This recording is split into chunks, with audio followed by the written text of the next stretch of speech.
जय हिंद दोस्तों, स्वागत है आपका हमारे YouTube चैनल पर। आज मैं लेकर आया हूं आर्मी एग्जाम के अंदर आने वाले मोस्ट इंपोर्टेंट क्वेश्चनों का एक मॉडल पेपर, जिसके अंदर हम पूरे 50 क्वेश्चन लेकर आए हैं जीके, साइंस, मैथ और रीजनिंग के। अगर आप भी इंडियन आर्मी के एग्जाम की तैयारी कर रहे हो तो ये पेपर आपके लिए बहुत इंपॉर्टेंट होने वाला है। अगर आपको वीडियो पसंद आए तो वीडियो को लाइक करना और नए हो चैनल पे तो चैनल को सब्सक्राइब करना। तो चलिए शुरू करते हैं आज का वीडियो। अपना पहला क्वेश्चन है, Akbar mentors in his youth was, ठीक है, अकबर के युवा अवस्था में उसका संरक्षक कौन था? चार ऑप्शन दे रखा आपके सामने, हेमू, फैजी, अबुल फजल या बैरम खान। ठीक है, जब अकबर छोटा था यानी वो 13-14 साल तक था तो उसका संरक्षण कौन था? ऑप्शन नंबर डी अपना राइट आंसर हो जाएगा, बैरम खान के संरक्षण में था वो। अगला क्वेश्चन अपना, the capital of the union territory of Andaman Nicobar island is, यानी केंद्रीय शासित प्रदेश अंडमान और निकोबार द्वीप समूह की राजधानी है। चार ऑप्शन दे रखा आपके सामने, कवारती, पोर्ट ब्लेयर, सिलवासा या पहलगांव। ठीक है, तो अंडमान निकोबार जो एक केंद्र शासित प्रदेश है उसकी राजधानी क्या है? ऑप्शन नंबर बी अपना राइट आंसर हो जाएगा, पोर्ट ब्लेयर। अगला क्वेश्चन अपना, which is the second largest planet in the solar system, यानी सौरमंडल का दूसरा सबसे बड़ा ग्रह है। चार ऑप्शन दे रखा आपके सामने, अरुण, वरुण, शनि या पृथ्वी। तो अपने सौरमंडल का जो सबसे बड़ा दूसरा सबसे बड़ा ग्रह वो कौन सा है? ऑप्शन नंबर सी अपना राइट आंसर हो जाएगा, शनि ग्रह अपने सौरमंडल का दूसरा सबसे बड़ा ग्रह है। ठीक है, और अगर सौरमंडल के सबसे बड़े ग्रह की बात करें तो जुपिटर यानी बृहस्पति सौरमंडल का सबसे बड़ा ग्रह है। अगला क्वेश्चन है, the largest gulf in the world, ठीक है, विश्व की सबसे बड़ी खाड़ी है। चार ऑप्शन दे रखा आपके सामने, हडसन की खाड़ी, बंगाल की खाड़ी, मैक्सिको की खाड़ी या पारस की खाड़ी। ठीक है, तो पृथ्वी की सबसे बड़ी जो खाड़ी है वो कौन सी है? ऑप्शन नंबर सी अपना राइट आंसर हो जाएगा, मैक्सिको की खाड़ी सबसे बड़ी खाड़ी है। अगला क्वेश्चन अपना, where is Dalal Street located, यानी दलाल स्ट्रीट कहाँ स्थित है? चार ऑप्शन दे रखे आपके सामने, पेरिस, लंदन, मुंबई या नई दिल्ली। ठीक है, तो दलाल स्ट्रीट कहाँ स्थित है? ऑप्शन नंबर सी अपना राइट आंसर हो जाएगा, मुंबई में स्थित है। ये भारत का एक स्टॉक एक्सचेंज केंद्र है। अगला क्वेश्चन अपना, how long is the Turner of Rajya Sabha, Rajya Sabha का कार्यकाल कितने समय का होता है? चार ऑप्शन दे रखा आपके सामने, 5 ईयर, 6 ईयर, 2 ईयर या 4 ईयर। ठीक है, तो राज्यसभा का जो कार्यकाल होता है वो कितने समय का होता है? 6 साल का। ऑप्शन नंबर बी अपना राइट आंसर हो जाएगा। और ध्यान रखना, इसके 1/3 सदस्य यानी कितने, 1/3 सदस्य हर 2 साल बाद सेवानिवृत्त होते हैं। अगला क्वेश्चन अपना, who was the first women chairperson of the planning commission, यानी योजना आयोग की पहली महिला अध्यक्ष कौन थी? चार ऑप्शन दे रखा आपके सामने, किरण बेदी, सोनिया गांधी, इंदिरा गांधी या सरोजिनी नायडू। ठीक है, तो देखो योजना आयोग का जो अध्यक्ष होता है वो हमेशा भारत का प्रधानमंत्री होता है, और भारत की जो पहली प्रधानमंत्री थी वही योजना आयोग की पहली महिला अध्यक्ष थी। तो ऑप्शन नंबर अपना सी राइट आंसर हो जाएगा, क्योंकि भारत की पहली महिला प्रधानमंत्री कौन थी? इंदिरा गांधी। तो योजना आयोग की पहली महिला अध्यक्ष भी इंदिरा गांधी होगी। अगला क्वेश्चन अपना, what is the name of parliament of Russia, रूस की संसद का नाम क्या है? चार ऑप्शन दे रखा आपके सामने, सोरा, डाइट, ड्यूमा या कांग्रेस। ठीक है, तो रूस की संसद का नाम क्या है? ऑप्शन नंबर सी अपना राइट आंसर हो जाएगा, ड्यूमा रूस की संसद का नाम है। अगला क्वेश्चन अपना, Nagarjuna Sagar dam is located in which state of India, ठीक है, नागार्जुन सागर बांध भारत के किस राज्य में स्थित है? चार ऑप्शन दे रखा आपके सामने, तमिलनाडु, आंध्र प्रदेश, केरल या कर्नाटक। ठीक है, तो नागार्जुन सागर बांध भारत के किस राज्य में स्थित है? ऑप्शन नंबर बी अपना राइट आंसर हो जाएगा, आंध्र प्रदेश। ठीक है, अगर आंध्र प्रदेश के साथ यहाँ तेलंगाना भी आता है तो वो भी राइट आंसर होगा, क्योंकि ये आधा आंध्र प्रदेश में और आधा तेलंगाना के अंदर है। अगला क्वेश्चन अपना, how did Amrita Shergil become famous, Amrita Shergil किस रूप में प्रसिद्ध हुई है? चार ऑप्शन दे रखा आपके सामने, मूर्तिकार, संगीतकार, चित्रकार या नर्तांगना। तो अमृता शेरगिल किस रूप में प्रसिद्ध हुई थी? ऑप्शन नंबर सी अपना राइट आंसर हो जाएगा, ये एक चित्रकार थी। अगला क्वेश्चन अपना, FIFA is related to which sporting activity, यानी फीफा का संबंध किस खेल गतिविधि से है? चार ऑप्शन दे रखा आपके सामने, फुटबॉल, हॉकी, क्रिकेट या टेनिस। ठीक है, तो फीफा का संबंध किससे है? ऑप्शन नंबर ए अपना राइट आंसर हो जाएगा, फुटबॉल से। फीफा एक फुटबॉल से संबंधित संस्था है जिसका पूरा नाम है federation of international football association. अगला क्वेश्चन अपना, what is the meaning of CPU, यानी सीपीयू का अर्थ क्या है? चार ऑप्शन दे रखा आपके सामने, central processing unit, control program unit, central program unit या कंट्रोल प्रोग्राम यूसेज। ठीक है, तो इनमें से सीपीयू की जो फुल फॉर्म है वो क्या होती है? ऑप्शन नंबर ए अपना राइट आंसर हो जाएगा, सेंट्रल प्रोसेसिंग यूनिट। ठीक है, इसका हिंदी में मतलब होता है केंद्रीय संगणक इकाई। ठीक है, और सीपीयू को कंप्यूटर का मस्तिष्क, ठीक है, कंप्यूटर का मस्तिष्क भी कहा जाता है। अगला क्वेश्चन अपना, मिलिंद पिन्हो इज, ठीक है, मिलिंद पिन्हो क्या है? चार ऑप्शन दे रखा आपके सामने, संस्कृत नाटक, जैन वृत्तांत, पाली ग्रंथ या फारसी महाकाव्य। ठीक है। तो मिलिंद पेनहो क्या है? ऑप्शन नंबर सी अपना राइट आंसर हो जाएगा। एक पाली ग्रंथ है जिसका संबंध बौद्ध धर्म से है, ठीक है। और मिलिंद पेनहो का मतलब होता है मिलिंद के पर्सन। अगला क्वेश्चन है अपना, the author of the national song is, ठीक है, भारत के राष्ट्रीय गीत के रचयिता कौन है? चार ऑप्शन दे रखा आपके सामने, रविंद्रनाथ टैगोर, बंकिम चंद्र चट्टोपाध्याय, मोहम्मद इकबाल या सरोजिनी नायडू, ठीक है। तो जो भारत का राष्ट्रीय गीत है कौन सा है? वंदे मातरम। और उसको किसने लिखा था?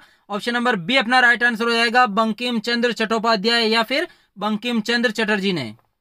अगला क्वेश्चन अपना, who is the education minister of India is at present, ठीक है, वर्तमान में भारत के शिक्षा मंत्री कौन है? चार ऑप्शन दे रखा आपके सामने, राजनाथ सिंह, रमेश पोखरियाल निशंक, प्रकाश जावड़ेकर या नितिन गडकरी, ठीक है। तो वर्तमान में भारत के जो शिक्षा मंत्री है वो कौन है? ऑप्शन नंबर बी अपना राइट आंसर हो जाएगा, रमेश पोखरियाल निशंक, ये भारत के वर्तमान में शिक्षा मंत्री है। सेकंड पार्ट है अपना साइंस का। साइंस का पहला क्वेश्चन है, the cooking gas supplied by gas agencies in cylinder is a, ठीक है, गैस एजेंसियों द्वारा सिलेंडरों में भरकर दी जाने वाली कुकिंग गैस है। चार ऑप्शन दे रखे आपके सामने, द्रव, गैस, ठोस या एक गोल, ठीक है। तो अगर हमें जो गैस सिलेंडरों में जो गैस भर के दी जाती है वो क्या होती है? एक लिक्विड होता है, द्रव होता है। ऑप्शन नंबर ए अपना राइट आंसर हो जाएगा। अगला क्वेश्चन अपना, where is ozone layer is mainly located is, ozone परत मुख्यतः जहां अवस्थित रहती है वह है। चार ऑप्शन दे रखा आपके सामने, शोभ मंडल, समताप मंडल, मध्य मंडल या आयन मंडल, ठीक है। तो ओजोन परत किस मंडल में पाई जाती है? ऑप्शन नंबर बी अपना राइट आंसर हो जाएगा, समताप मंडल के अंदर, ठीक है। अगला क्वेश्चन अपना, which blood group is universal blood recipient, ठीक है, कौन सा रक्त समूह सर्वग्राही रक्त समूह है? ठीक है, देखो सर्वग्राही किसको बोलते हैं? जो सबसे रक्त ले सकता है, और सबसे रक्त लेने वाला जो ब्लड ग्रुप है वो कौन सा है? ऑप्शन नंबर सी अपना राइट आंसर हो जाएगा, ए बी। अगर यहाँ पूछता कि सर्वदाता रक्त समूह कौन सा है, सर्वदाता मतलब जो सबको रक्त दे सकता है, तो वो कौन सा है? ऑप्शन नंबर बी उसका राइट आंसर हो जाता, सर्वदाता है ओ, और सर्वग्राही है अपने पास ए बी। अगला क्वेश्चन अपना, which is abundant in fish liver oil, यानी मछलियों के यकृत के तेल में किसकी प्रचुरता होती है? चार ऑप्शन दे रखा आपके सामने, vitamin D, vitamin C, vitamin B या विटामिन ए। तो मछली का जो यकृत का तेल होता है उसके अंदर कौन सा विटामिन सबसे ज्यादा पाया जाता है? ऑप्शन नंबर ए अपना राइट आंसर हो जाएगा, विटामिन डी, ठीक है। मछली के यकृत के तेल में कौन सा विटामिन पाया जाता है? Vitamin D. अगला क्वेश्चन अपना, in which disease are insulin injection given, ठीक है, इंसुलिन के इंजेक्शन किस बीमारी में लगाए जाते हैं? चार ऑप्शन दे रखे आपके सामने, एड्स, रेबीज, मधुमेह या हैजा, ठीक है। तो इंसुलिन के जो इंजेक्शन होते हैं वो किस बीमारी में लगते हैं? ऑप्शन नंबर सी अपना राइट आंसर हो जाएगा, डायबिटीज या मधुमेह की बीमारी में इंसुलिन के इंजेक्शन लगते हैं। अगला क्वेश्चन अपना, what is sodium chloride called is common प्रिलेंस, ठीक है, सोडियम क्लोराइड को साधारण बोलचाल में क्या कहा जाता है? चार ऑप्शन दे रखा आपके सामने, धोने का सोडा, खाने का सोडा, साधारण नमक या विरंजक चूर्ण, ठीक है। तो सोडियम क्लोराइड को साधारण भाषा में क्या कहा जाता है? ऑप्शन नंबर सी अपना राइट आंसर हो जाएगा, ये एक साधारण नमक यानी कॉमन साल्ट होता है, जिसका फॉर्मूला होता है सोडियम का NaCl, ठीक है। सोडियम क्लोराइड का फॉर्मूला क्या होता है? NaCl। अगला क्वेश्चन अपना, which one of the following is a good conductor of electricity, ठीक है, निम्न में से कौन एक विद्युत का सुचालक है? ठीक है, चार ऑप्शन दे रखा आपके सामने, रबर, कांच, प्लास्टिक या ग्रेफाइट। तो इनमें से कौन सा विद्युत का सुचालक है, यानी जिसमें विद्युत चलती है? तो ऑप्शन नंबर डी अपना राइट आंसर हो जाएगा, ग्रेफाइट। बाकी रबर, कांच और प्लास्टिक ये तीनों विद्युत के कुचालक है। अगला क्वेश्चन अपना, from which state to object change in sublimation change, ठीक है, उद्रूपातन परिवर्तन में वस्तुएं किस अवस्था से किस अवस्था में बदलती है? चार ऑप्शन दे रखा आपके सामने, ठोस से द्रव, द्रव से वाष्प, ठोस से वाष्प या द्रव से ठोस, ठीक है। तो उद्रूपातन किसको बोलते हैं? किसी भी ठोस पदार्थ का बिना द्रव में बदले सीधे वाष्प में बदल जाना, यानी ठोस से अगर कोई वस्तु वाष्प में बदल रही तो उसको क्या बोलते हैं? उद्रूपातन। ऑप्शन नंबर सी अपना राइट आंसर हो जाएगा। अगला क्वेश्चन अपना, what is the Audible range of a human, मनुष्य का श्रव्य प्रयास कितना होता है? चार ऑप्शन दे रखा आपके सामने, 20 हर्ट्ज से कम, 20 हर्ट्ज से अधिक, 20,000 हर्ट्ज से अधिक या 20 हर्ट्ज से 20,000 हर्ट्ज तक, ठीक है। तो जो मनुष्य का जो श्रव्य प्रयास होता है वो कितना होता है? 20 हर्ट्ज से 20,000 हर्ट्ज तक, क्योंकि मनुष्य सिर्फ श्रव्य तरंगों को सुन सकता है जिनकी आवृत्ति कितनी होनी चाहिए? 20 हर्ट्ज से 20,000 हर्ट्ज तक। अगला क्वेश्चन अपना, who propounded the modern periodic law, यानी आधुनिक आवर्त नियम का प्रतिपादन किसने किया था? चार ऑप्शन दे रखा आपके सामने, न्यूलैंड्स, डोबेरेनर, मैनलिप या मोस्ले, ठीक है। तो आधुनिक आवर्त सारणी का प्रतिपादन किसने किया था? ऑप्शन नंबर डी अपना राइट आंसर हो जाएगा, मोस्ले ने। अगला क्वेश्चन अपना, bronze is an alloy of which two metals, यानी पीतल किन दो धातुओं की मिश्र धातु है? चार ऑप्शन दे रखा आपके सामने, तांबा और टिन, तांबा और पारा, तांबा और जस्ता, या टिन और एल्यूमिनियम। ठीक है, तो जो ये पीतल होता है किससे मिलकर बना होता है? ऑप्शन नंबर सी अपना राइट आंसर हो जाएगा। तांबा और जस्ता इन दोनों के मिश्र धातु से पीतल बनता है। अगला क्वेश्चन अपना, which is the largest gland of the human body, यानी मानव शरीर की सबसे बड़ी ग्रंथि कौन सी है? चार ऑप्शन दे रखा आपके सामने, थायराइड, पिट्यूटरी, पेनक्रियाज या लीवर। तो मानव शरीर की जो सबसे बड़ी ग्रंथि है वो कौन सी होती है? ऑप्शन नंबर डी अपना राइट आंसर हो जाएगा, लीवर, जिसको हिंदी में यकृत भी बोलते हैं। ठीक है, मानव शरीर की ये सबसे बड़ी ग्रंथि। और छोटी ग्रंथि की बात करें तो ये पिट्यूटरी या पीयूष ग्रंथि मानव शरीर की सबसे छोटी ग्रंथि है। अगला क्वेश्चन अपना, what comes out in the process of photosynthesis. ठीक है, प्रकाश संश्लेषण की क्रिया में क्या बाहर निकलता है? चार ऑप्शन दे रखा आपके सामने, हाइड्रोजन, कार्बन डाइऑक्साइड, ऑक्सीजन या क्लोरीन। ठीक है, देखो प्रकाश संश्लेषण किसको बोलते हैं? पेड़ पौधों के खाना बनाने की जो प्रक्रिया होती है उसको क्या बोलते हैं? प्रकाश संश्लेषण। और प्रकाश संश्लेषण में पेड़ पौधे कौन सी गैस को ग्रहण करते हैं? कार्बन डाइऑक्साइड को। और कौन सी गैस को बाहर निकालते हैं? ऑक्सीजन को, यानी ऑप्शन नंबर सी अपना राइट आंसर हो जाएगा। क्या बाहर निकलता है? ऑक्सीजन। अगला क्वेश्चन अपना, विच acid is found in T, चाय में कौन सा अम्ल पाया जाता है? चार ऑप्शन दे रखा आपके सामने, फॉर्मिक अम्ल, टेनिक अम्ल, ऑक्जेलिक अम्ल या सिट्रिक अम्ल। ठीक है, तो चाय के अंदर कौन सा अम्ल होता है? ऑप्शन नंबर बी अपना राइट आंसर हो जाएगा, टेनिक अम्ल। अगला क्वेश्चन अपना, the organ whose function is revealed by EEG is, यानी ईईजी का जिस अंग से की कार्य प्रणाली प्रकट होती है वह है। चार ऑप्शन दे रखे आपके सामने, हृदय, मस्तिष्क, कान या यकृत। तो ईईजी का संबंध किस अंग से है? ऑप्शन नंबर बी अपना राइट आंसर हो जाएगा, मस्तिष्क से। और ईईजी की अगर फुल फॉर्म पूछे, ईईजी की फुल फॉर्म क्या होती है? इलेक्ट्रोइंसेफ्लोग्राम, जिसका संबंध मस्तिष्क की कार्य प्रणाली की जांच हेतु किया जाता है। चलिए शुरू करते हैं। मैथ का तीसरा पार्ट है अपना। पहला क्वेश्चन है इसका, एक वर्ताकार तार जिसकी लंबाई 100 सेंटीमीटर। देखो इसने क्या कहा, एक तार किस आकार में है? वृत्त के आकार में, जिसकी लंबाई कितनी है? 100 सेंटीमीटर। ठीक है, देखो वृत्त की लंबाई क्या होती है? तार की लंबाई, उसकी परिधि, यानी उसकी परिधि कितनी है अपने पास? 100 सेंटीमीटर। ठीक है, अब ये कह रहा है कि इसको मोड़कर एक वर्ग बनाते हैं। क्या बना रहा है? एक वर्ग। और अगर इसकी परिधि 100 है तो ध्यान रखना, देखो तार को मोड़ तोड़ के बना रहा है तो वर्ग की परिधि भी, इसकी परिधि भी कितनी हो जाएगी? 100। ठीक है, अगर वर्ग की हमें परिधि पता है तो उसकी भुजा निकाल सकते हैं हम। तो परिधि क्या होती है? 4 इंटू भुजा बराबर कितना है? 100। ये 4 गुणा में कहाँ चला जाएगा? भाग में। और 100 में 4 का भाग कितनी बार जाता है? 25 बार, यानी उस वर्ग की भुजा कितनी आई? 25। अब बताओ उस वर्ग का क्षेत्रफल क्या होगा? तो वर्ग का क्षेत्रफल क्या होता है? भुजा का स्क्वायर। ठीक है, और भुजा अपने पास कितनी आई? 25। तो 25 का स्क्वायर क्या होता है? 625, यानी उस वर्ग का क्षेत्रफल क्या हो जाएगा? 625 centimetre square. Option number C अपना राइट आंसर हो जाएगा। अगला क्वेश्चन अपना, कुछ धन ए, बी तथा सी में 3:5:2 में बांटा जाना है। यदि सी को 76 रुपये मिले तो बताओ बी को कितना मिलेगा? देखो किस में बांट रहा है ये? ए अनुपात बी अनुपात सी में। और किस अनुपात में बांट रहा है? 3, 5 और 2। ये कह रहा है यदि सी को 76 रुपये मिल रहे हैं तो सी के नीचे हम इसका वास्तविक धन कितना है? 76, वो लिख देते हैं। बताओ बी को कितना मिलेगा? तो बी के नीचे एक्स मान के इसको वजर गुणा कर दो। ठीक है, जिसका पूछे उसके नीचे एक्स मान के वजर गुणा कर दो। अगर कुल पूछता है तो यहाँ इन तीनों का अनुपात का कुल आ जाता। ठीक है, कुल हो जाता 10। अगर कुल पूछता है तो कुल के नीचे एक्स मानते हैं हम। तो यहाँ कह रहा है कि बी को कितना मिलेगा? तो बी के नीचे हमने एक्स माना और वजर गुणा कर दो इसको। ये जाएगा अपने पास 2x बराबर 76 इंटू 5। ठीक है, ये 2 गुणा का कहाँ चला जाएगा? भाग के अंदर। और 2 का भाग 76 में कितनी बार जाता है? 3, 2 3 6, 1 बच गया अपने पास। और 2 8 16, 38 बार जा रहा है। 38 को गुणा कर दो 5 से। ठीक है, तो 5 8 40, हासिल का 4 और 5 या 15 और 4 19, यानी बी को कितना धन मिलेगा? 190। ऑप्शन नंबर बी अपना राइट आंसर हो जाएगा। अगला क्वेश्चन अपना, वे संख्या ज्ञात करो जिसका 1/3 उसके 5वें भाग से 16 अधिक है। देखो यहाँ अधिक की बात कर रहा है तो हमेशा अधिक अंतर में आता है। क्या कहा इसने? एक संख्या ज्ञात करो, तो उस संख्या को क्या मान लेते हैं हम? एक्स का 1/3। ठीक है, तो इंटू का मतलब गुणा होता है, 1/3 का मतलब 1/3 तथा उसके 1/5। ठीक है, उसी का मतलब किसका? एक्स का 1/5। 5वें भाग को क्या बोलते हैं? 1/5। इन दोनों का जो अंतर है वो कितना है? 16 का। ठीक है, ये हो जाएगा अपने पास 3x/3। ठीक है, x को 1 से गुणा किया तो x/3 माइनस x को 1 से गुणा किया तो x/5 बराबर है 16। ठीक है, अगर देखो बीच में माइनस आए तो सबका एक साथ एलसीएम ले लो। तो 3 और 5 का एलसीएम क्या हो जाएगा? 15। ठीक है, अब 3 का भाग 15 में कितनी बार जाता है? 5 बार। और 5 को 1 से गुणा किया तो 5x माइनस 5 का 15 में कितनी बार जाता है?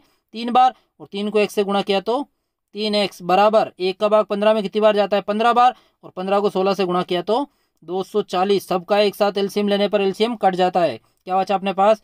5x माइनस 3x बराबर 240। तो 5x में से 3x गया तो 2x बराबर 240, और ये 2 गुणा में कहाँ चला जाएगा? भाग में। अब 240 में 2 का भाग कितनी बार जाता है? 120 बार, यानी वो संख्या कितनी है? 120। ऑप्शन नंबर ए अपना राइट आंसर हो जाएगा। अगला क्वेश्चन अपना, साइन 30 डिग्री बराबर है कोस थीटा।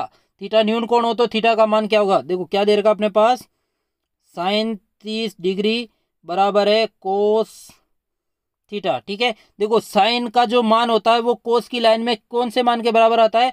तो साइन 30 का जो मान होता है वो कोस 60 के मान के बराबर होता है। किसके मान के बराबर होता है? 60 डिग्री के मान के बराबर होता है। तो साइन 30 किसके बराबर होता है? कोस 60 के। ऑप्शन नंबर सी अपना राइट आंसर हो जाएगा कि जो मान साइन 30 का होता है वही कोस 60 का होता है, तभी ये बराबर होते हैं। तो ऑप्शन नंबर सी अपना राइट आंसर हो जाएगा। अगला क्वेश्चन अपना, एक बल्लेबाज अपनी 15वीं पारी में 76 रन बनाता है जिससे उसका औसत 2 बढ़ जाता है। 15वीं पारी के बाद उसका औसत स्कोर क्या है? देखो 15वीं पारी में कितने रन बनाए उसने? 76 रन। तो 15वीं पारी से पहले कौन सी पारी खेली इसने? 14वीं पारी। तो हम मान लेते हैं उसकी 14वीं पारी का जो औसत रन है वो कितना है? x। तो उसके कुल रन कितने हो जाएंगे? देखो ध्यान रखना, संख्या को औसत से गुणा करने पर हमेशा योग आता है। तो पारी है उसकी 14, औसत है उसका x, तो उसका योग क्या हो जाएगा? 14x। अब इसने क्या कहा? 15वीं पारी में उसका औसत 2 रन बढ़ गया। तो 15वीं पारी के अंदर पहले क्या था? x, इसमें 2 बढ़ गया यानी प्लस हो गया 2। ठीक है, अब 15वीं पारी के बाद उसके कुल रन कितने हो जाएंगे? तो इसको इससे गुणा करेंगे हम। 15 को 1 से गुणा किया तो 15x प्लस 15 दूना 30। ये उसके 15वीं पारी के बाद के रन है। 14वीं पारी के रन कितने थे? 14x, और 15वीं पारी के रन कितने हो गए?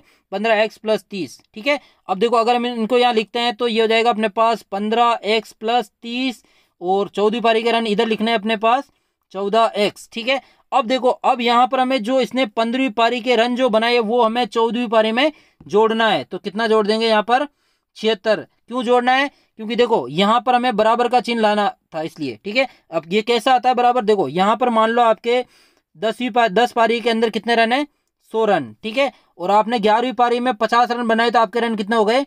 150। अगर वो 50 रन आप 10वीं पारी में भी जोड़ दोगे, ठीक है, वो 50 रन आप 10वीं पारी में जोड़ दोगे तो आपके 11वीं और 10वीं पारी के रन दोनों बराबर हो जाएंगे। तो यहाँ हमने जो 15वीं पारी के जो रन थे वो किस पारी में जोड़ने हैं? 14वीं पारी में। बाद में ये दोनों रन बराबर हो जाएंगे। अब ये समीकरण बन गई। इस समीकरण को सरल करके हम x का मान निकाल सकते हैं। तो देखो x एक तरफ करते हैं तो 15x इधर आएगा तो माइनस का 14x बराबर वो 76 वहीं रहेगा, इधर आएगा तो माइनस का 30। ठीक है, 15 में से 14 गया तो x, और 76 में से 30 गया तो 46, यानी x का मान कितना आया? 46। x किसको माना था हमने? इसकी 14वीं पारी का औसत। ठीक है, तो 14वीं पारी में उसका औसत रन कितना था? 46। लेकिन पूछ क्या रहा है? 15वीं पारी के बाद। ठीक है, तो 15वीं पारी का औसत क्या हो रहा है अपने पास? x plus 2। तो x का मान अपने पास 46 है, तो 46 से 2 कितना होता है? 48, यानी 15वीं पारी के बाद उसका औसत कितना हो जाएगा? 48। ऑप्शन नंबर बी अपना राइट आंसर हो जाएगा। अगला क्वेश्चन अपना, 3/20 को प्रतिशत में बदलिए। किसको? 3/20 दे रखा अपने पास, इसको प्रतिशत में बदलना है। तो अगर कोई भी संख्या भिन्न में दे रखी हो, चाहे दशमलव में दे रखी हो, चाहे साधारण संख्या दे रखी हो, अगर उसको प्रतिशत में बदलते हैं तो उसको हमेशा 100 से गुणा कर दो। ठीक है, देखो यहाँ 1 0 से 1 0 कट गया, 2 का भाग 10 में 5 बार, और 5 को 3 से गुणा किया तो 15%। ऑप्शन नंबर सी अपना राइट आंसर हो जाएगा।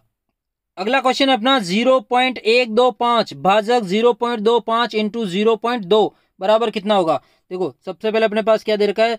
0.125 में भाग देना हमें 0.25 का, फिर उसको गुणा करना है 0.2 से। ठीक है, देखो यहाँ पॉइंट के बाद 2 संख्या है, यहाँ ऊपर 3 है, तो अगर नीचे में 1 0 और लगा देता हूँ तो ये पॉइंट से पॉइंट कट जाएगा, और इसका पॉइंट हटाएंगे तो नीचे क्या आ जाएगा? 10। अब अपने पास नई समीकरण क्या बन रही है? 125/250 इंटू 2/10। अब इसको सरल कर लो आप, तो 125 और 250 कट रहा है 2 से, 125 एकम 125, 125 दूना 250, और 2 से ये 2 कट गया, क्या बचा अपने पास? ऊपर 1 और नीचे 10, और अगर 1 में 10 का भाग देंगे तो क्या 1 0 है, एक संख्या छोड़ के पॉइंट लगा दो, यानी अपना आंसर क्या हो जाएगा? 0.1 या 0.1। ऑप्शन नंबर सी अपना राइट आंसर हो जाएगा। अगला क्वेश्चन अपना, यदि 15 आदमी 6 दिन में 80 रुपए कमाते हैं तो बताओ 9 आदमी 12 दिन में कितने रुपए कमाएंगे? ठीक है, देखो मैं आदमी कितने दे रखे हैं? आदमी दे रखे अपने पास 15, कितने दिन में? तो यहाँ दिन लिख दो बीच में। ध्यान रखना इस सवाल में दिन हमेशा बीच में आता है। तो कितने दिन में? 6 दिन में। कितने रुपए कमा रहे हैं ये? 80 रुपए कमाते हैं। तो बताओ 9 आदमी 12 दिन के अंदर कितने रुपए कमाएंगे? एक्स। व्यक्ति और समय में हमेशा सीधा गुणा होता है, और दिन और अगर रुपए मजदूरी की बात करें तो हमेशा वज्र गुणा, यहाँ वज्र गुणा होगा। तो अगर हम इसको एक साथ देखते हैं तो ये यहाँ से गुणा होकर वज्र गुणा हो रहा है, और ये यहाँ से गुणा होकर ऊपर गुणा हो रहा है। तो एक्स के साथ क्या है अपने पास 15 और 6, ये हो जाएगा अपने पास 15 इंटू 6 इंटू एक्स, और बराबर में क्या जाएगा अपने पास 9 इंटू 12 इंटू 80। ठीक है, ये यहाँ पर 80 आ जाएगा। अब देखो ये 15 और 6 गुणा में कहाँ चला जाएगा, भाग में, तो एक्स बराबर आ गया अपने पास 9 इंटू 12 इंटू 80 बटा ये 15 और 6 दोनों भाग के अंदर चला जाएगा। जो कट रहा है उसको काट दो। सबसे पहले तो 6 से दोबारा 2 बार, और देखो 15 और 9 किसे करता है 3 से, 3 3 का 9 और 3 का भाग इसमें 5 बार, और 5 का भाग 80 में कितनी बार जाता है 16 बार, 16 पंजो 80। अब जो बचा ऊपर उसको गुणा कर दो, तो 16 दूना 32, और 32 को अगर 3 से गुणा करेंगे तो 96, यानी ऑप्शन नंबर ए अपना राइट आंसर हो जाएगा। यानी 9 आदमी 12 दिन में कितने रुपए कमाएंगे, 96 रुपए। अगला सवाल है अपना, यदि 5x² माइनस 6 बराबर 119 हो तो x का मान क्या होगा। क्या दे रखा अपने पास 5x² माइनस 6 बराबर 119। सबसे पहले ये माइनस का छेद रहेगा तो प्लस का हो जाएगा, तो 5x² बराबर 119 प्लस 6, 119 और 6 कितना होता है 125। तो ये हो जाएगा अपने पास 5x² बराबर 125। ये 5 गुणा में कहाँ चला जाएगा, भाग में, और 5 से 125 कितनी बार करता है 5 दूना 10, 2 बच गया यहाँ 5 25, यानी कितनी बार जा रहा है 25 बार। अब x² बराबर है अपने पास 25, स्क्वायर हटाएंगे या रूट लग जाएगा, रूट 25 का मान कितना होता है 5, तो x का मान कितना होगा 5। ऑप्शन नंबर ए अपना राइट आंसर हो जाएगा। अगला क्वेश्चन अपना, एक चतुर्भुज के कोणों का अनुपात 1:2:3:4 है। यदि सबसे छोटे और सबसे बड़े कोण के अंतर कितना होगा। ठीक है, देखो अपने पास कोण दे रखे हैं 1, 2, 3 और 4 के अनुपात में। ठीक है, अगर पहला 1 है, दूसरा 2 है, तीसरा 3 और चौथा 4 है, तो इन चारों का योग कितना हो रहा है 4 और 3 7 और 3 10। ठीक है, और वास्तव में चतुर्भुज के चारों कोणों का योग कितना होता है 360। ध्यान रखना, चतुर्भुज के चारों कोणों का योग कितना होता है 360। तो हम कुल के नीचे लिख देते हैं 360। ठीक है, अब देखो हम चारों कोण निकाल सकते हैं यहाँ से। इस कुल के अंदर इस कुल का भाग देना, यानी 360 में हमें भाग देना है इस कुल का, यानी 10 का, तो कितनी बार जा रहा है 36 बार। और 36 को अगर हम देखो छोटे और बड़े का ही निकालना है, तो इसको भी 36 से गुणा कर दो और इसको भी 36 से गुणा कर दो, तो 36 से कम 36, और 36 को अगर 4 से गुणा करेंगे तो 36 चौक 144, यानी सबसे छोटा कोण 36 डिग्री का है और सबसे बड़ा कोण कितने डिग्री का है 144। अब पूछ क्या रहा है ये कि सबसे बड़े और सबसे छोटे कोण का अंतर, तो सबसे बड़ा कोण है 144 का और छोटा कोण है 136 का, तो इनका अंतर यानी इनको माइनस कर लो। तो 144 में से 136 गया तो ऑप्शन नंबर सी अपना राइट आंसर हो जाएगा 108 डिग्री का। अंतर कितना है 108 डिग्री का। अगला क्वेश्चन अपना, एक टेबल 1500 रुपए में खरीदकर 20% लाभ में बेचने पर कितने रुपए का लाभ होगा। ठीक है, देखो हमें यहाँ सिर्फ कितने रुपए का लाभ निकालना है, ना कि उसका विक्रय मूल्य। तो देखो 20% का इसको लाभ हो रहा है, तो परसेंटेज का सवाल है, तो कुल कितना मान लेते हैं, उसका क्रय मूल्य 100 है और 20% का लाभ हो रहा है, तो 100 रुपए पे कितना लाभ हो रहा है उसको 20 का। अब ये कह रहा बताओ 1500 पे कितना होगा, तो यहाँ 1500 पे कितना हो जाएगा, इसको x वज्र गुणा कर दो, तो x बराबर हो जाएगा अपने पास 100x बराबर 1500 इंटू 20, और ये 100 गुणा का कहाँ चला जाएगा भाग के अंदर। ठीक है, इन 2 जीरो से ये 2 जीरो कट गया, 150 को 2 से गुणा किया तो 300 रुपए का उसको लाभ हो जाएगा। ठीक है, अगला क्वेश्चन है अपना, 1,25,000 का घनमूल ज्ञात करना है। क्या संख्या दे रखी है अपने पास 1,25,000 का हमें घनमूल ज्ञात करना है। घनमूल में कितने कितने के जोड़े बनते हैं 3 3 के, तो देखो यहाँ 125 किसका घन होता है 5 का, और 000 का 10, यानी उसका घनमूल क्या हो जाएगा 50। ऑप्शन नंबर डी अपना राइट आंसर हो जाएगा। अगला क्वेश्चन अपना, सीता और गीता की वर्तमान आयु का अनुपात 7:3 है। 4 वर्ष बाद उनकी आयु का अनुपात 2:1 हो जाएगा, तो सीता की वर्तमान आयु क्या है। देखो वर्तमान आयु का अनुपात क्या दे रखा है 7:3। ठीक है, ये सीता है और ये गीता है, इनकी आयु का अनुपात दे रखा है 7। अनुपात कभी भी वास्तविक नहीं होता, तो क्या मान लेते हैं इसको 7x और इसको 3x मान लेते हैं। क्या कहा 4 वर्ष बाद की बात करा तो 4 साल दोनों में जुड़ेंगे, तो ये हो जाएगी सीता की क्या हो जाएगी 7x + 4 और गीता की हो जाएगी अपने पास 3x + 4। ठीक है, इनका अनुपात क्या हो जाएगा 2:1। ठीक है, पहले क्या था 3 था और अब क्या हो गया 2:1, वज्र गुणा कर दो यहाँ से, तो ये देखो 7x + 4 को 1 से गुणा करेंगे तो क्या आएगा 7x + 4 ही आएगा, बराबर इसको 2 से गुणा करते हैं तो 2 तिया 6x + 4 दूना 8। क्या करना है अब x एक तरफ और संख्या एक तरफ, तो 7x यहीं रहेगा, इधर आएगा तो माइनस का 6x बराबर 8 वहीं रहेगा, और ये 4 इधर आएगा तो माइनस का 4। 7x में से 6x गया तो x, और 8 में से 4 गया तो 4, यानी x का मान कितना आया 4। अब x को यहाँ से भी गुणा कर देते हैं, यहाँ से भी गुणा कर देते हैं, तो 7 चौक 28 और 4 तिया 12। ठीक है, तो सीता की वर्तमान आयु कितनी है 28 साल और गीता की वर्तमान आयु है 12 साल। पूछ किसकी राय बताओ, सीता की वर्तमान आयु कितनी हो जाएगी 28। ऑप्शन नंबर ए अपना राइट आंसर हो जाएगा।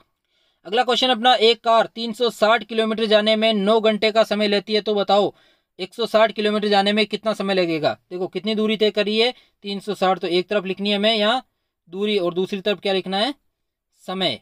कितनी दूरी तय करी है 360 किलोमीटर और समय कितना लग रहा है उसको 9 घंटे। तो बताओ 160 किलोमीटर जाने में, अब दूरी तय करनी है उसको 160, समय कितना लगेगा x। यहाँ से इसको वज्र गुणा कर दो, तो 360 को x से गुणा किया तो 360x बराबर 160 इंटू 9, और ये 360 गुणा कर कहाँ चला जाएगा भाग के अंदर। अब जो कट रहा है उसको काट दो, सबसे पहले 0 से 0, और 9 का भाग 36 में 4 बार, और 4 का भाग 16 में कितनी बार जाता है 4 बार, यानी कितना समय लगेगा उसको 4 घंटा। ऑप्शन नंबर सी अपना राइट आंसर हो जाएगा। अगला क्वेश्चन है अपना, 73 की घात 34 का इकाई का अंक कितना होगा। देखो यहाँ संख्या का मान नहीं निकालना है, सिर्फ इकाई का अंक। इकाई का अंक किसको बोलते हैं, इसका पहला अंक कितना होगा। तो देखो अपने पास संख्या दे रखी है 73 की घात 34। ठीक है, तो यहाँ जो संख्या दे रखी है उसका इकाई का अंक लेते हैं, तो 73 का इकाई का अंक क्या है 3, और ये जो ऊपर संख्या दे रखी है उसमें हमेशा 4 का भाग लगता है। ठीक है, किसका भाग लगता है सिर्फ 4 का ही भाग लगता है, और कितनी बार जा रहा है उससे कोई लेना देना नहीं है, जो शेष बचता है उसको लेना है। तो 4 का भाग 32 में 32 तक 8 बार चला गया, कितना बच रहा है 2, वो 2 इसकी पावर लगा दो। ठीक है, जो इकाई का अंक लिया ना उसकी घात लगा देते हैं, तो 3 का स्क्वायर क्या होता है 9, तो इस पूरी संख्या का इकाई का अंक क्या होगा 9। ऑप्शन नंबर ए अपना राइट आंसर हो जाएगा। तो लास्ट पार्ट है अपना रीजनिंग का। रीजनिंग का पहला क्वेश्चन है, धुआं अनुपात प्रदूषण समानुपात युद्ध अनुपात क्या होगा। ठीक है, देखो धुएं से अगर प्रदूषण फैलता है तो युद्ध से क्या होगा। 4 ऑप्शन दे रखे हैं, विजय, शांति, संधि या विनाश। ठीक है, तो युद्ध से क्या होता है विनाश। ऑप्शन नंबर डी अपना राइट आंसर हो जाएगा। अगला क्वेश्चन अपना, पेड़ों की एक पंक्ति में एक पेड़ बाएं ओर से 7वां तथा दाएं ओर से 14वें स्थान पर है, तो बताओ कुल कितने पेड़ है पंक्ति के अंदर। ठीक है, देखो एक लाइन है अपने पास जिसके अंदर एक पेड़ बाएं ओर से, तो बाएं ओर किधर होता है इधर होता है। ठीक है, ये बाईं ओर है, इधर से कौन सा नंबर आता है इसका 7वां, और अगर इधर से काउंट करें दाईं ओर से, ठीक है दाईं ओर से इसका नंबर आता है 14वां। अब बताओ पंक्ति में कुल कितने पेड़ है। देखो इधर से काउंट करने पर 7वां आ रहा है, इधर से काउंट करने पर 14वां आ रहा है, तो यह जो 14 और 7वां इसका ये डबल आ रहा है, इधर से भी काउंट होता है इधर से भी काउंट होता है। ठीक है, तो यहाँ 7 है और यहाँ पर 14 भी है। ठीक है, देखो 7 अगर इधर पेड़ है, टोटल इसका नंबर यहाँ से 7वां है इधर से, तो इसके इधर कितने पेड़ हैं 6, और अगर इधर से नंबर इसका आता है 14वां, तो इधर कितने पेड़ हैं 13। ठीक है, और एक ये खुद हो गया, तो टोटल कितने हो गए 6 और 1 7, और 7 और 13 20, यानी उस लाइन के अंदर कुल कितने पेड़ हैं 20। ऑप्शन नंबर सी अपना राइट आंसर हो जाएगा। अगला क्वेश्चन है अपना, STRICT को यदि TSIRTC लिखा जाए तो FRACAS को कैसे लिखा जाएगा। देखो इसने क्या कहा STRICT। ठीक है, इसको क्या लिख रहा है ये TSIRT और C के रूप में लिख रहा है, तो बताओ FRACAS को क्या लिखा जाएगा। देखो यहाँ अगर हम इसको देखते हैं तो यहाँ देखो क्रॉस कर रहा है, यहाँ भी क्रॉस कर रहा है और यहाँ भी क्रॉस कर रहा है। ठीक है, तो यह भी सेम काम कर दो, इन दोनों को क्रॉस, इन दोनों को क्रॉस और इन दोनों को क्रॉस कर दो, तो अपना आंसर क्या हो जाएगा FR का RF। ठीक है, और यहाँ दे रखा AC का CA और AS का क्या हो जाएगा SA, यानी ऑप्शन नंबर ए अपना राइट आंसर हो जाएगा RFCASA।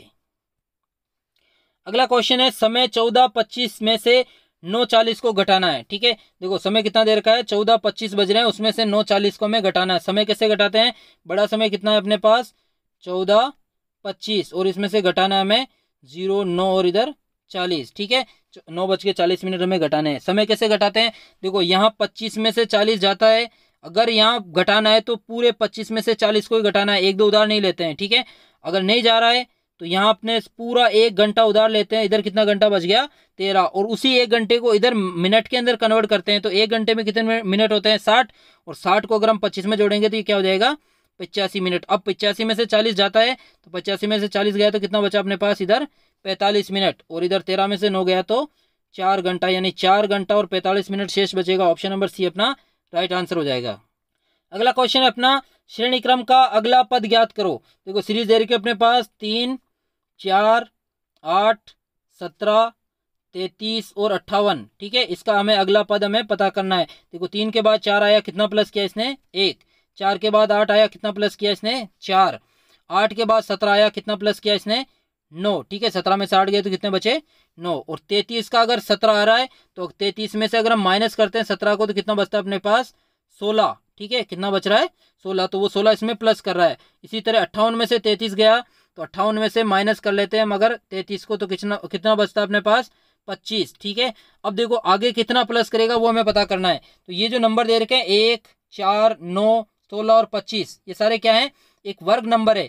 तो 1 का वर्ग, 2 का वर्ग, 3 का वर्ग है 9 और 4 का वर्ग है 16 और 5 का 25। तो अब किसका वर्ग आएगा 6 का वर्ग, और 6 का वर्ग क्या होता है 36। वो 36 किस में जोड़ना है 58 के अंदर। तो अगर हम 58 के अंदर 36 जोड़ते हैं तो अपने पास रिजल्ट कितना मिलता है 8 और 6 14, हासिल का 1, 5 और 3 8, 1 9, 94। यानी इसका अगला पद क्या हो जाएगा 94। ऑप्शन नंबर डी अपना राइट आंसर हो जाएगा। तो आज के वीडियो में इतना ही। अगर आपको वीडियो पसंद आया हो तो वीडियो को लाइक करना, नए हो चैनल पे तो सब्सक्राइब करना। मिलते हैं किसी एक और नए वीडियो के साथ, तब तक अपना ख्याल रखिए। जय हिंद, जय भारत।